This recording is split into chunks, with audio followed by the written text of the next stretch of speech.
When are we live? Now? There are 5 attendees. 5 attendees, okay. We want to give it another minute.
All right, everybody. Welcome to our special talk, partnership between the LGBT Center of Raleigh, NAMI Wake County, NAMI National, North Carolina, and Red Hat. Today we're going to talk about the LGBTQ community and mental health. Thank you all for joining. Good morning, good afternoon, good evening, wherever you're coming from. If you could advance to the next slide. Today we're going to do some quick introductions on everyone you'll meet on the call today. Then we'll talk about how sexual orientation and gender identity relate to mental health. And then we'll have some time for support and question and answer. So we'd love to hear from you. If you have any questions at any time during the presentation, please feel free to drop them in the chat and I will grab them for our panelists at the end of the presentation. Next slide, please. So today, represented on the call, this is again a very special partnership. This is a really great group and it's been great to work with, the LGBT Center of Raleigh. This center puts on program support and events for the gay, lesbian, bi, and trans community in the Triangle.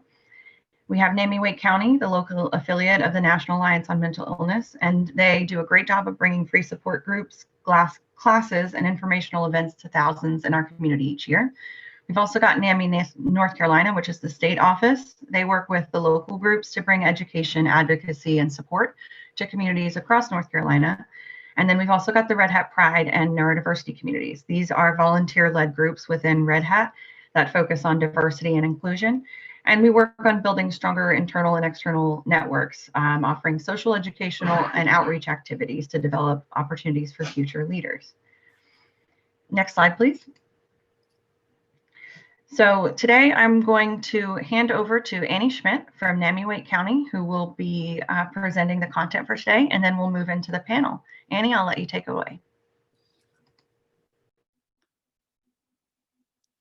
Hello, everyone. Thank you for being here today. So I'm very excited about this partnership, and so we can start having some necessary conversations. And the biggest question, why are we doing this?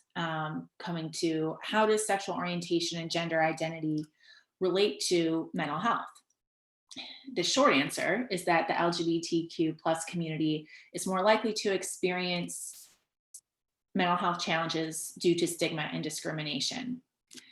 So although the LGBTQI communities have not commonly been included in large studies of mental health, there is strong evidence from recent research that members of this community are at higher risk for experiencing mental health conditions, especially depression and anxiety. The first national study that's, the first federal survey that studied sexual minorities as it relates to substance use or mental health didn't take place until 2015. So overall, this is an early area of research, even though the community has been around for much longer than that. when looking at why this could be an issue, a lot of it is related to discrimination, prejudice, denial of civil and human rights, family reduction, and other issues that may lead to worsened symptoms, particularly for those with intersecting racial or socioeconomic identities. We do recognize that with our current panel, we do not have any representation from the BIPOC community, so we cannot speak to that lived experience. However, we will try our best to acknowledge where we see discrimination and hardships along the way. And when looking at the stigma and discrimination, further sub-communities as it relates to race, religion, ethnicity, national origin, citizenship status, that could lead to further issues with rejection, trauma, substance use, homelessness, and access to mental health care. For why we are talking about this is because it's very relevant in our daily world. In these recent headlines that have popped up, everything here has been within the last few weeks. We have growing violence against the transgender community that must be addressed. LGBTQ youth struggle with mental health issues. How can you be LGBTQ and at an evangelical university in secret? Looking at Pittsburgh organizations and nonprofits responding to LGBT mental health crises. And one thing that we wanted to specifically note from this article from just a few days ago on December 8th, the COVID-19 pandemic forced the world to stay home, but for the LGBTQ plus community, the definition of home was unclear. Many did not have a safe home to return to due to familial rejection from homophobia and or transphobia. The issue was further amplified with the spread of COVID-19, triggering many again of this painful trauma. And when looking at homelessness, if you do not have your own home to go to at this time, looking at the challenges of finding a shelter that will accept you for who you are and not have any other discrimination or harassment from within becomes additional challenges.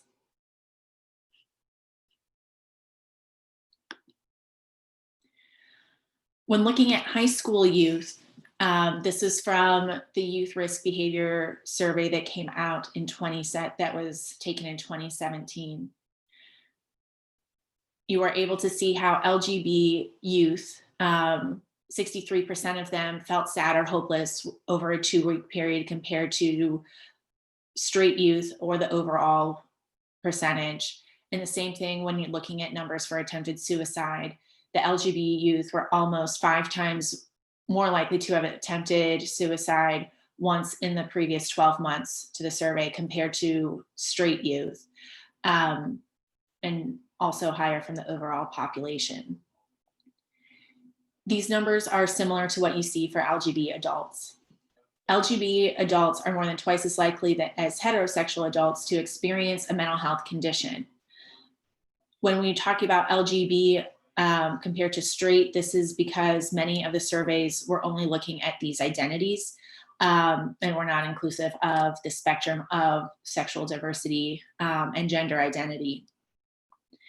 When looking at LGBTQI youth, as for why these numbers may look this way, they are disproportionately harassed at school, both physically and verbally, which significantly impacts mental health. Additionally, when looking at homelessness and rejection from family members or close friends, 40% of adults have experienced rejection from a family member, or 40% of LGBT adults have experienced rejection from a family member or close friend. Young adults have a 120% higher chance of experiencing homelessness, and this risk is especially higher among Black LGBTQ youth. As mentioned before, the unstable housing is often a result of family rejection and discrimination based on gender identity or sexual orientation, and the additional trauma and hardship that comes from finding homeless shelters that will accept them, especially in making sure that they are not experiencing elevated rates of harassment and abuse while they are in those spaces.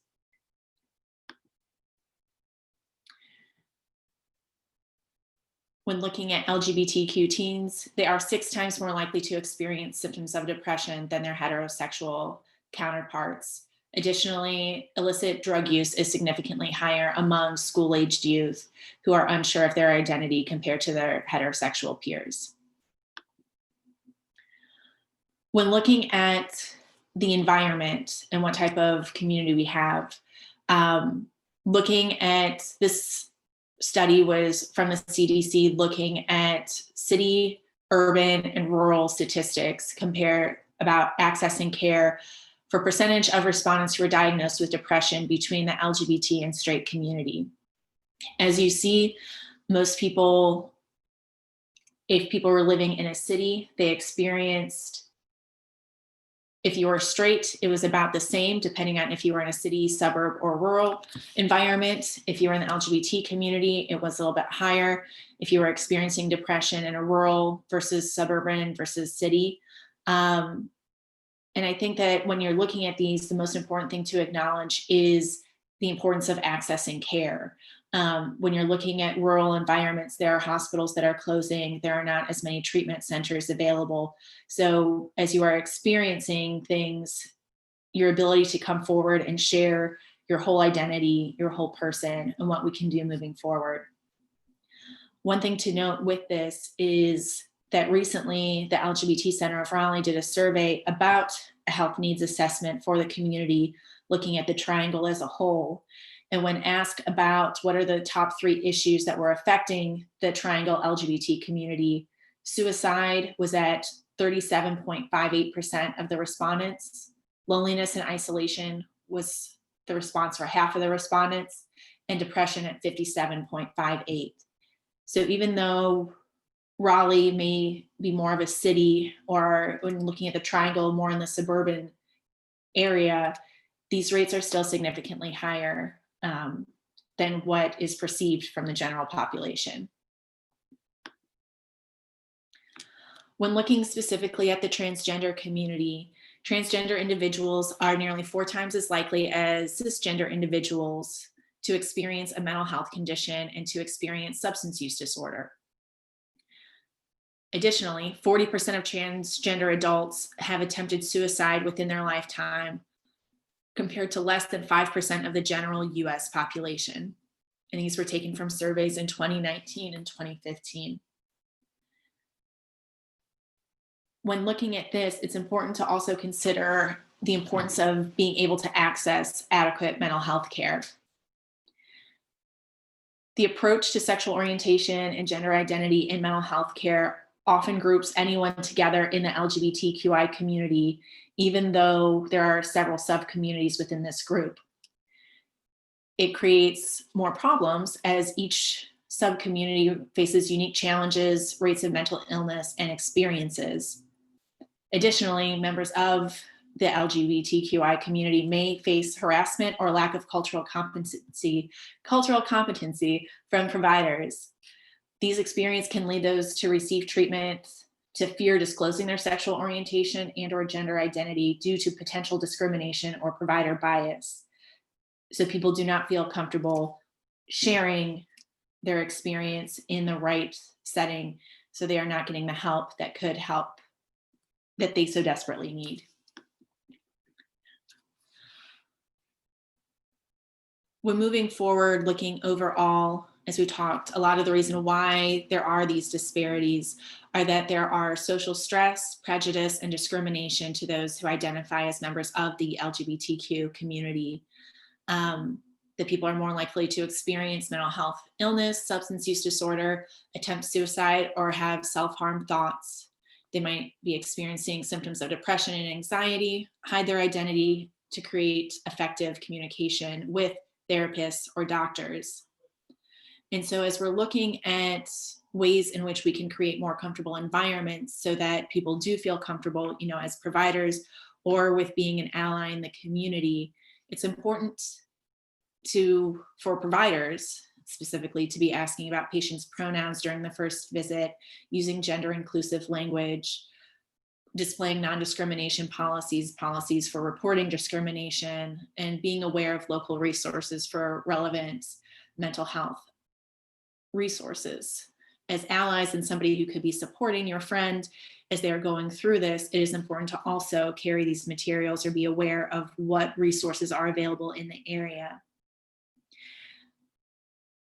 Mental health care professionals additionally need to be able to address the challenges of coming out and living as an LGBTQI individual. As providers and as friends, allies, and support systems, we need to recognize that individuals may lack the family, community, and/or support needed, and there might be implicit or explicit bias or stereotyping in the process. So one way that NAMI has worked to provide community for these folks and in this population, as we see this as a big need, is that we have a specific support group for LGBTQ young adults. Anybody who is 18 and over is considered a young adult. They are free, they're peer-led by people living with mental health conditions. It's confidential, it's virtual. And in January, we will be starting them to take place on the first and third Tuesdays from 6 to 7:30. Right now it's on the first Sunday and third Tuesday of each month. The benefit of this group being virtual for right now is that we are able to accept people from all over, that it isn't just within the local Wake County Triangle community, but we have people from out of the country and multiple states. So anybody is welcome in this group. And moving forward, you get to meet some of the people who have put this group together. Thank you, Annie. This is it's a lot of sobering information, but very important to cover. And we're really grateful to have you all on the call today to hear these things and just increase awareness around these issues. Today we have a representation of all of the communities organized here today. From the LGBT Center of Raleigh, we have Corey Hennessy, Ashton Davis from Red Hat Pride. He's actually the community chair there. We have Peg Morrison from NAMI, North Carolina, and Kim Korzenbaron from NAMI, Wake County. Annie will be leading the panel and some questions. So I will let you take it away. And please put all questions in the chat, or if you just have any reactions or thoughts, we'd love to hear from you. Thanks so much. Yes, thank you, Sydney. So first, I'd like to begin with those present. If you could go around, introduce yourself, and I ask if you can spend 1 to 2 minutes telling us what brought you here or why this topic is important to you. We will begin with Corey. Hey everyone, my name is Corey Hennessy. My pronouns are they, them, and theirs. I am the Director of Education and Programs at the LGBT Center of Raleigh. I have gone through many stages of my identity, my coming out process since I was very young. And I have dealt with a number of mental illnesses. And so, I mean, this is really important to me because, you know, not only is this just a huge part of my life, but I know many, many people who, you know, deal with some of these same struggles. And I mean, I work in it, so I'm around it all the time, but thank you for having me here today. Excited to have you, Corey. Kim. Hey everybody, my name is Kim Korzenbaron, and I'm a volunteer and board member with NAMI Wake County. And I am one of the co-leaders of the support group that was mentioned. I am a bisexual woman and I have bipolar disorder. My mental health journey and LGBTQ journey really began in college. Like a lot of people, I was thinking about my identity and having a lot of new exposure and experiences. And I grappled with coming to terms and managing my mental health and coming out as bisexual at the all sort of at the same time. And it was really stressful and painful to process all this at once and try and navigate what I was learning about myself and what I was noticing I needed to do for my mental health. And the signs were there years before, but I just didn't have the awareness, and there's stigma and sort of a taboo nature around both bisexuality and bipolar disorder. And so I sort of pushed these signs to the side and down and didn't investigate until sort of all at once. And so I got involved with NAMI to tell my mental health story, to break the silence in the hopes that others will seek support sooner and feel comfortable, um, both with their mental health conditions and sort of accessing care and talking about it, and also feel comfortable coming out and like exploring their LGBTQ identity, or both. So that's me. Thank you, Kim. Peg? Hi, I'm Peg Morrison, the Director of Programs with NAMI North Carolina. And with Kim, I co-facilitate the support group for the LGBTQ+ community. And I'm really happy that we can offer that. I'm excited about that project for NAMI and the LGBTQ Center. And I'm really jazzed that Red Hat reached out to us for this partnership. I'm here today because there are so many layers of stigma and so many challenges that people face just to get comfortable in our culture right now. In my own circumstance, I'm the youngest of 6 children.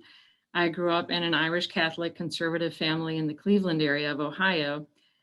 And so in general, sexuality in our household was not discussed or embraced at all. I remember asking my mother as a very young child what sex was. She didn't really tell me, but she said, if you do it before you're married, you're going to hell.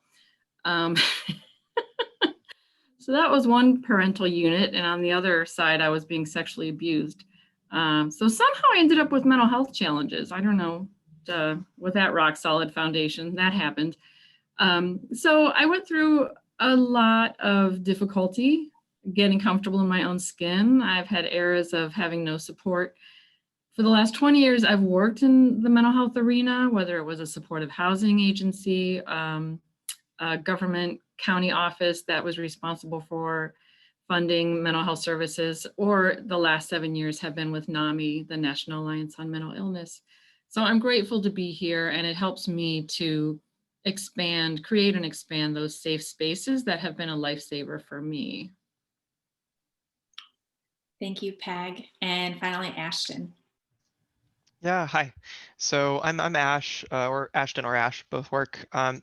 I am the community, we just sort of recently came up with these concepts, but I'm like the community development lead within our Pride community, and I'm trying to focus on bringing more of these intersectionality conversations around the company.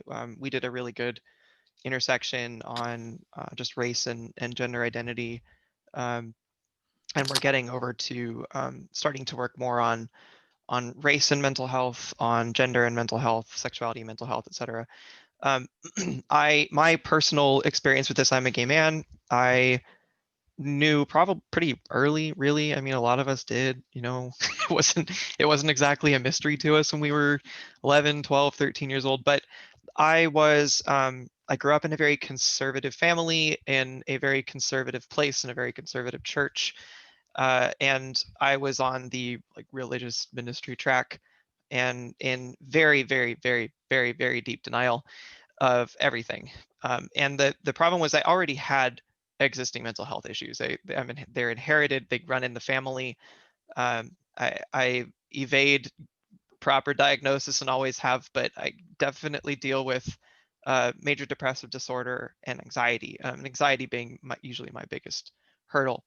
And the anxiety and the learned anxiety of having to live 2 lives, having to live this like pious outward life while inside I was just torn to pieces constantly, has led me through suicidality. It's led me through substance abuse, and here I am, very, very much out and happy, and I've been with someone for nearly a decade, and I'm great now. That doesn't mean that I don't still struggle with my mental health. I do every day, and my history and representation and the stress of not having it they all come and they all intersect with my mental health and my well-being. and others as well. So what brings me to wanting to do this is to bring that awareness to it, that we need to be less afraid. I've really appreciated in 2020 how much more of a mess we all are to each other. And it's a funny way to word that, but like the absolute mess that we are to each other at 9 in the morning. We're like, pardon my hair, you know what? I just can't. And it's bringing to the foreground these conversations that, you know, there used to be a time when you could kind of say, like, check things at the door and come to work and just work, but there is no checking at the door when there's no door. And we've all had to grapple with the fact that a lot more people deal with mental health challenges than we acknowledge, and there's a lot more to it. So that's where I've come to this. I want us to be less afraid of having these conversations, and I want us to begin bettering this situation all for each other. Thank you, Ash. Very happy to have all of you here today. The first question we have is, as we're looking at some of the data and statistics as to the interconnectedness between identity and mental illness, we talked about stigma and discrimination. And so the first question is, with what we have shared from statistics, does that ring true to you? Have you experienced any of that stigma, or have you seen any of that discrimination with your intersection of living with a mental health condition and being a member of the LGBTQI community? I can definitely jump right into this one. I have, and I've essentially lost a job for it. So my first job was at my alma mater, my university, and it was a very interesting place to go through a transition away from that deep repressed and stigmatized mindset to being out and open. But the problem was I was dealing with this, you know, if at least for me, the lead up to coming out was, you just imagine noise level increasing until you break. I mean, that's kind of what it felt like for me. And it was just months of ramping anxiety and not sleeping, but I couldn't talk about it. I couldn't sit down with my boss and say, look, I'm having a sexuality crisis and I don't know what to frickin' do. And I tried explaining this to my boss. I tried explaining why my productivity was down, why I was less pleasant to deal with, why I was having so much struggle. I was essentially compared to my manager's divorce and told, well, he got through it, so can you. And I was sent back to my office. That started a second string of nearly being suicidal again. It was terrible. I became awful to work with. I hated my job.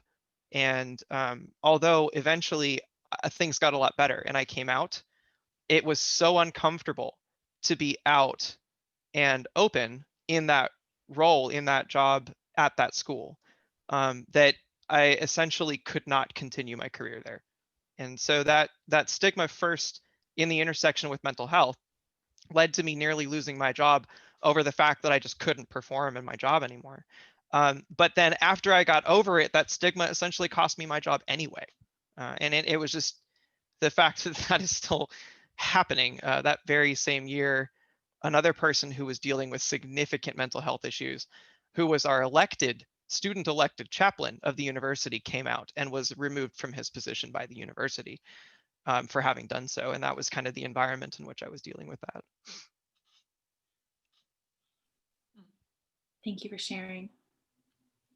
I can say that I have seen a trend in NAMI support groups. I've been leading what we call NAMI Connection Recovery support groups for about 4 years, mostly in Ohio, and in North Carolina here, I've been a sub for NAMI Wake County. And I always noticed the tendency of every group, maybe the group attracts 4 people or 8 people, there's always a transgender person in the group. So compared to the number of transgender folks in the regular population, it seemed unusual that there would always be at least 1 or 2 in my NAMI support group for folks with mental health challenges. And so to me, that shows the statistic that they need more support. And I'm glad NAMI could be there for them. And I hope that we can continue to do more.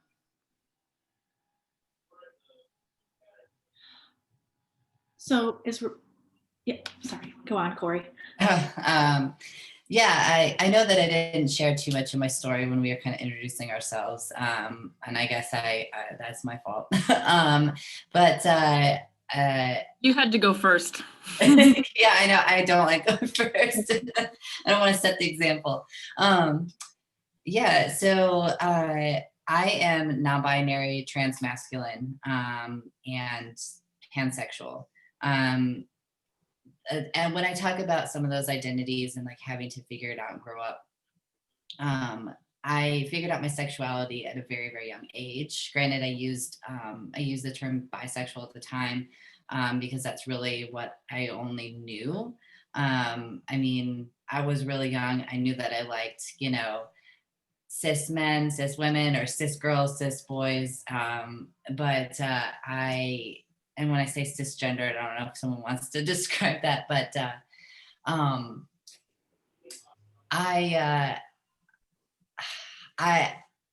I kind of attributed some of my gender exploration throughout my life. I attribute it to my sexuality.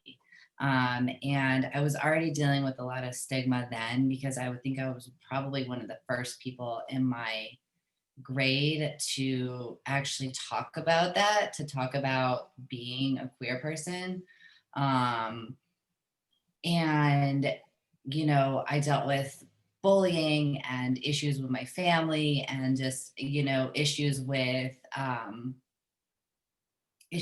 you know, like counselors and other, you know, teachers and whatnot at my school at the time. And so, you know, that didn't necessarily bode well for me growing up. And I kind of tried to, as much as possible, suppress a lot of those feelings and emotions. And I really didn't kind of come to terms with my gender identity until I was in my mid-20s.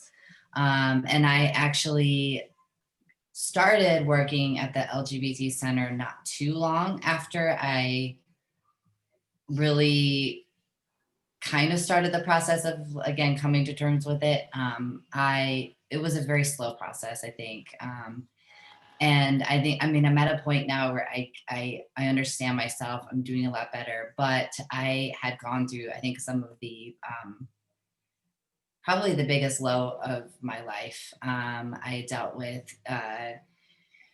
suicide or suicidal ideation, making plans, actually, you know, kind of coming to a couple points of potentially, you know, going through with it.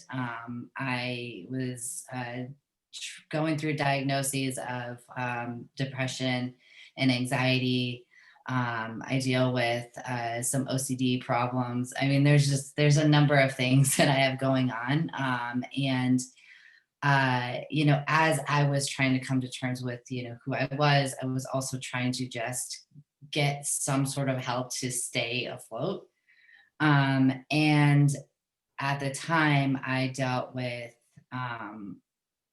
you know, some issues with work that, you know, in some ways, kind of talking about that stigma part of of what the question was. I think, you know, everybody that I worked with at the time knew what I was going through personally, maybe not the like extreme level. They knew what was happening, and I still dealt with issues that I felt were kind of what Ash was speaking on. You know, I was trying to explain, like, look, I'm doing the best that I can, but I am going through these things and I just need a little bit of help. And some people were hearing me and other people weren't. And so, you know, that opened my eyes a little bit to some things. I was going through divorce at the time. So, you know, I've dealt with a lot of these things in just about every point in my life. And I mean, luckily I can say that I've gotten, you know, things have gotten better. I am in a much healthier situation. And I've changed a lot. So, but yeah, I just wanted to speak to that a little bit.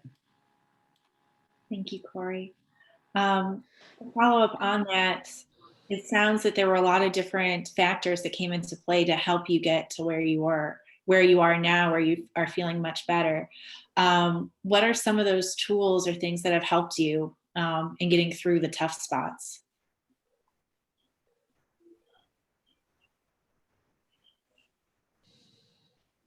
Therapy.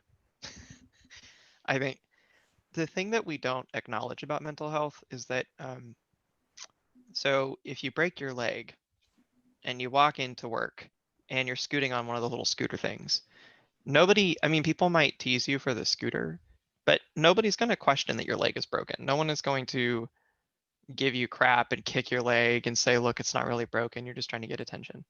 Unfortunately, with mental health, it's quite the opposite. If you walk in, you don't limp. No one knows.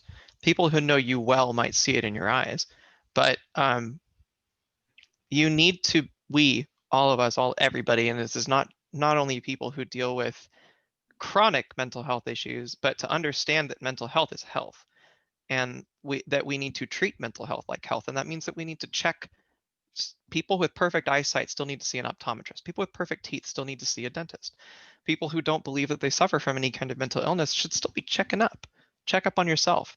But for people who have chronic things to work through, I mean, I have been seeing a psychologist and a psychiatrist for over 10 years, and I still have things to work through, still to this day. I think the thing is important is working through it with therapy. It's not easy, and the medications also are really important, but they're not the end of it. If there is a lot of psychiatrists like to prescribe you something and kick you out of their office. That is only half of the deal. The thing with mental health, just like physical therapy, if you break your leg, they're going to give you Vicodin. It doesn't mean that you're going to be able to walk again. It just means that you're going to be on a lot of Vicodin.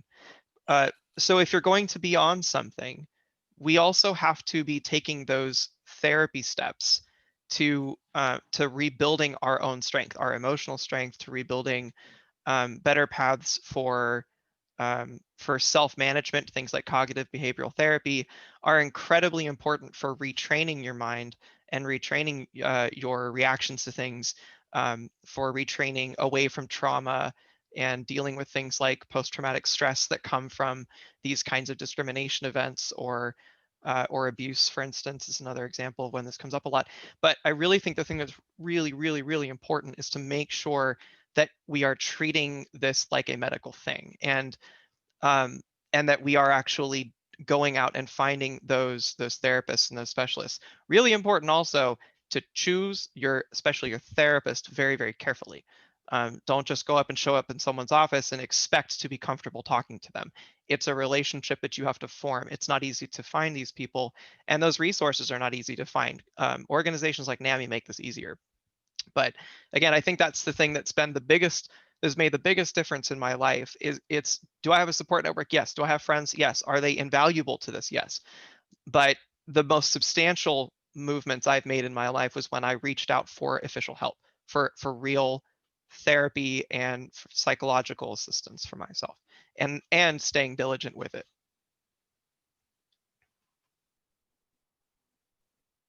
I definitely want to echo that, and I also want to mention that there is a lot of stigma around medication, and people thinking that, well, I just really, I just need to get over it. I need to get through it. I know that I'm not a big fan of taking medication for really anything. And that's dealt with, it's because of experiences of growing up and seeing addiction and some other issues. So I was really afraid of it. And I really didn't want to necessarily have to be on some sort of medication for the rest of my life. But thankfully I had that conversation, that just initial conversation with my doctor. And I mean, that has made a world of difference, obviously, along with going to therapy while now, and just finding community and people that are like-minded people that are going through some of the same things to talk to as well, because that has, I think, talking about like working through my gender issues, being able to talk it out with someone who's, also trans or non-binary, going through the same things, has, really made a difference in my life. Mm-hmm. Yeah, I'll echo a lot of what everybody else has said. In two main areas as far as things that help. I grew up in the South, and so where there's a lot of LGBTQ support, or at least there hasn't been. I'm so excited that it is changing, especially in some communities. But um, there were a couple like institutional things I absorbed, and then there's also the way people talk about it at school. So like I was in high school when Amendment 1 was passed against like allowing gay marriage to be legal in North Carolina specifically, and um, also grew up in a church that did not recognize same-sex marriages or lives as valid. Um, and so for me, what really helped was finding communities and sort of alternative um, stories, right? And so just sort of dismantling the narratives that I had constructed and held in my own mind about both my LGBTQ identity and also about mental health was important. And so like the LGBTQ Center at my university was really important for that. Making friends and other groups too who were open and talking about mental health. And so for me, then once I also started talking about it with other people, it sort of became this really great positive feedback loop where I would tell somebody about going to therapy and they'd say, oh, yes, me or my brother or whoever like also has this story. And so it became this really good ripple effect that was sort of reinforcing my decisions to, be myself, take care of myself. And then the other piece, but that is a really good uh, addition and building block that, like Corey was saying and others were saying, for me, medication is key to my mental health. And for my bipolar disorder, especially, I think it also helps my anxiety. And speaking with others who do take medication was key to me and sort of demystified the stigma. Again, why I'm here talking about it. I think it's key to, like we've seen at like an institutional level, country level, the people's opinions about LGBTQ identities change a lot because one of the chief reasons people say that is because they know somebody who that is their identity in their life. And so as much as we want people to like change their hearts and minds just out of the goodness of their hearts, like a lot of times speaking with other people is key to it. And I found that for me, hearing other people talk about it and normalize it helped me feel good about it, and then start normalizing it for other people too, especially in regards to medication, but also just generally about identity and mental health conditions. If I can interject with some thoughts from the chat, I'd love to just let you know that there was a comment about medication stigma, which I feel like we've covered, but if anyone else has anything to say about kind of how stigma affects the way we think about medication and how we treat ourselves, there's a question open on that topic.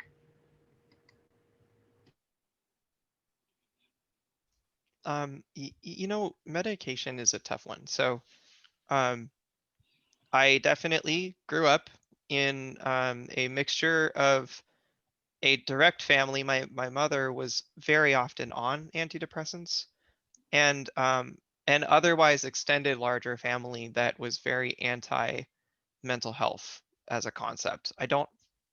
Frankly, I still don't understand it, but I grew up with there being a serious negative stigma around medication. And it was anything from a moral to spiritual failing to take them, and it took me a long time to get over it. But I have also had multiple crises in my life where I've realized as I stare at my nightstand and there's 9 bottles on it that I'm kind of stuck on taking these medications. And I've had to parse through this before. I've gone off of my medications, which and I also deal with mood instability, and that was a very poor choice because it resulted in very bad things. But I didn't just get off my medications because I thought I was fine. I got off of my medications because I thought they were bad for me. I thought it was bad to be on them. When I did eventually get around to, after crashing from that, talking to my doctor again, my doctor said one of the most wonderfully clarifying things I'd ever heard. He said, somebody who has a heart condition will never look at their blood pressure medication as a thing they're trapped into taking. They look at their blood pressure medication as something that allows them to live normally every day without fear of their heart stopping or their blood pressure spiking, right? That was such a big deal for me, to have somebody acknowledge and validate that while I am on medication, a lot of people are on medication. And what the medication is doing is essentially trying to level out the playing field for me to just interact with life as normally as I can. I know normal is kind of a toxic word to use, and I'm not trying to impose a sense of normalcy, but really just that I can go about my day without a lot of extra considerations. And I'm grateful for it now. It's taken me a long time to come around to being okay with it and side effects and all sorts of other things, because they're still better than having to deal without. And I think it's important that we talk about medication is not a bad thing. It's a good thing. There is a lot of stigma around pharma, and I think that some of it is earned. But when it comes to mental health, I mean, we have to remember that Prozac was invented in the 1960s. It's not like antidepressants are new. And that they're good for us as a long-term tool, as long as they're also combined with things like therapy, because like I said, medications are not all of it. But I also think that medications are very, very important to be part of it. I'd like to speak to that as well. Medications are so important, and yet they are divisive. There are people who really believe that they're a tool to control folks who have mental health challenges. And personally, I went kicking and screaming into medication. I tried everything. I jogged, I meditated, I took St. John's wort, I joined Toastmasters to build my confidence. It was the last thing that I wanted to do, and I had to really hit a rock bottom before I was willing. Then I go to a therapist who's like, no, you don't want medication. We need to get to the bottom of things first. And I had to reach a point of almost being suicidal before she was like, okay, maybe you need meds. But they are, and then when I took them, I did feel that internalized stigma. I did feel like my anxiety was heightened for at least a year because I was taking meds. Like, I'm one of those people now. So it is a big thing, and it's a huge call to action. Let's keep fighting against stigma, because it shouldn't be that way. I agree with everything that has been said here. It took me a long time to get on medication as well. And I just don't like taking medication for anything. And so I didn't want to have my body get used to this chemical. I don't want to know what it's going to be like to get off of it. And then it took me a long time to get there. And again, I found a therapist, and she didn't want to put me on medication right away. And it's like, no, I've had a lot of thoughts about this. I think that this is what I need. And I agree, Ash, with what you said about, looking at mental illness the same way as a physical illness. I was trying to explain it to my dad, who had diabetes, that you're going to take insulin for your diabetes. However, it's not going to be done. You also have to focus on exercise and your diet and seeing your doctor regularly to make sure that everything is working okay. That's just what I'm doing. You might have an imbalance, of a physical part of your body. I might have a chemical imbalance on mine. And so it's not just a one-stop fix, that you have to look at this holistically. We did have a question that came up that was, if we do see evidence that someone around us is likely to need help, is there a good way to engage them, considering the stigmas around mental health?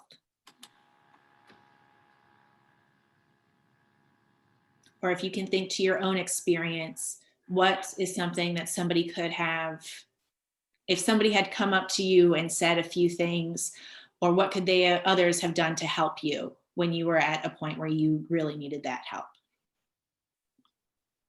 So I can jump in here. One thing that really made a difference for me was my my now husband, actually, at the time when I was one of the times I was most depressed, he actually asked me to go to therapy because he was concerned about me. and it's not something that works for everybody. It's very differently a case by case situation, and it feels weird to share how it happened. But for me at the time, taking care of myself was just so out of the realm of possibility. Like, I was getting by, I was doing what I need to do, but like doing something new, and it made me anxious on top of my depression. So the way that he approached it and framed it, also in sort of destigmatizing it, really prompted me to action, because it sort of got me out of my head and my bubble of like, here's me, here's the gloom and the funk that I'm in, and I couldn't really see past it. And so being told like, hey, this is something that is concerning me too. Like, it's noticing the sort of ripple effects, and also hearing that somebody cared about me and wanted to see me doing better was also huge too. And then a lot of other people had said that, but just the way that he approached it in a more sort of action oriented way, it worked for me. But every relationship is different. But just sort of breaking the sort of normal or cycle or way we talk about and express sympathy, and sort of like using more like empathy and sort of specific action items to work for me. I would say what helped me was people who approached me consistently and in an authentic way, where I felt like they really saw me, they heard my voice, they heard my story, and I wasn't being labeled. So just making a consistent effort, I'm available to you, I'm here to listen. And if you can link that person to a support group or to a circle where they will be in a safe space where everyone is on the same footing, everyone can say me too. For me, I found that at peer centers, I found that at NAMI support groups. I frequently found that in my employment, which is luckier than a lot of people have. So just keep trying in a gentle way and see what you can do to link them. Yeah, actually, I was trying to think what this would be, but you actually just gave me you jogged my memory, Peg. So, and this comes back to our conversation about this being intersectional. So when I was in college and was dealing with a lot of religiously charged bigotry and anti-LGBT rhetoric during the same time period as California's Prop 8, which saw the removal of marriage privileges from the state, that was a really rough time to be dealing with my own identity, because I was also trying to be part of the religion that was imposing this damage. And yet one of my very good friends picked up on me, knew I was probably gay, or at the very least not straight. And all she ever did was just once in a while, in a very friendly and non-condescending manner, hint that it would be okay to talk to her about anything.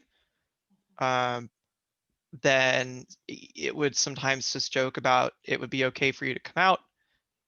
It was never a thing that put me on edge. I just remember a consistency in how she spoke to me, always with love and care, and it was always, it's okay. I think for a lot of us, we need to be told it's okay. And I remember sitting in front of actually a psychologist at the university, and I don't remember the conversation. I don't remember much of anything except that he point blank asked me if I was gay, and I freaked the hell out. And I said, well, no, of course not. That because it wasn't a point, he wasn't asking it in a way that was like, it's okay to talk about this, right? It was a very pointed question. It was the wrong way to ask me because it put me on the defensive, and I never went back to talk to him again. But the day I came out, the first person I called was my friend Kelsey, the one who had been consistently there, telling me it was okay and that she loved me and that it wasn't a problem. And I called her in utter wreck. I was crying, and I don't cry. I was crying such a mess, and explained it to her, and then she cried. And it was one of the most relieving experiences I've had in my life. I think that's what we can do for people. It's not always just, I think that's it. It's okay. People who are struggling often just need to be told it's okay to deal with it, or it's okay to acknowledge it, or it's okay to be. And I think that that's what we can do, is being affirming and validating of people, even if we can't take that step to say, do you see a therapist, or do you see a psychologist, or are you okay? Sometimes that's a step too far, but telling somebody that it's okay, being there for them, is a huge relief, at least like pressure release. It's like a steam release valve. You're just tapping it all the time. And that helps someone who needs just time to reach that point that they could do it themselves, I think. Yeah, real quick, that's a perfect story. Sometimes you can plant a seed or just say the door's open, but that readiness has to be there on the other person's part. Mm-hmm. Yeah, and I also liked what you were saying about like it's okay, and like again, for me, like being told I was great or awesome, like wouldn't have hit the same way as just like you're okay. Like I see a lot of nods. Like to get from point A to point C was like too far, too much. Like I could not think about much more than just like where I was at. So just like, hey, like it's okay. Like not that it's okay like that you're depressed. Like they weren't saying like, oh yeah, that's fine. But like you're okay. You can just be you. That's fine. Like that's okay. Is some really good messaging that I've had and seen too.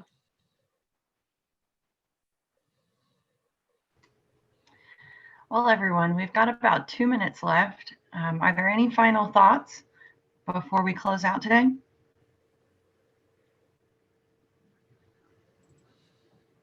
Thanks for this opportunity. I mean, I'm very focused on trying to bring more of these conversations, because I've lived in this intersection of mental health and my identity, and my just me, who I am, and we don't talk about it enough. And seeing even though I know and I've lived through and been one of those statistics that we went through, it's still a really sobering moment to realize how far we have yet to go in terms of mental health parity and equity just within the healthcare system, and that's not even accounting for stigma and other social forces. This is the kind of conversation that needs to have started 30 years ago, but it's the kind of conversation we need to keep having, and I think this is a really good opportunity for us to just build a bridge and more awareness with people. I love that, Ashton. I think that's a great place to put us on pause. Thank you all so much for the great conversations. We do have another session coming up with the same group on everything that was covered today, but put it in the workplace, and what an intricate thing that is to be ourselves at work and to go through mental health challenges and to be under the umbrella of LGBTQ. We would love to share that time with you to tell you what's worked for us, what hasn't, and hear from you. And that's going to be next Friday at 1 o'clock. Please join us. And if you like to reach out on LinkedIn, I think some of these panelists are on Twitter. There should be ways to contact us. So thank you all very much, and we'll see you next week. Thank you. Yes, thank you, everyone. Thank you. Thank you all.